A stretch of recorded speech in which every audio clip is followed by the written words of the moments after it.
আল্লাযীনা ইউমিনুনা বিল গায়ব, যারা ঈমান আনবে আমি আল্লাহ আছি না দেখা সত্ত্বেও। ওয়া ইউকিমুনাস সালাহ, এবং যারা সালাত প্রতিষ্ঠা করবে। সালাত কি করবে? শুধু সালাত পড়বে? আল্লাহকে শুধু সালাত পড়ার কথা বলেছে? কি বলছে? যারা সালাত প্রতিষ্ঠা করবে। ওয়া ইউকিমুনাস সালাহ, যারা নিজে সালাত পড়বে, নিজে সালাত আদায় করবে এবং অপরকে সালাত আদায়ের দাওয়াত দিবে।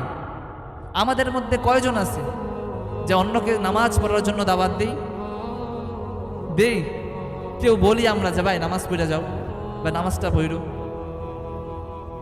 আল্লাহ পাক রব্বুল আলামিন বলেছে, তুমি যদি সফল কাম হতে চাও তাহলে তোমাকে সালাত প্রতিষ্ঠা করতে হবে, নিজে সালাত আদায় করতে হবে এবং সালাত আদায়ের দাওয়াত দিতে হবে। ওয়া মিম্মা রাযাকনাহুম ইউনফিকুন,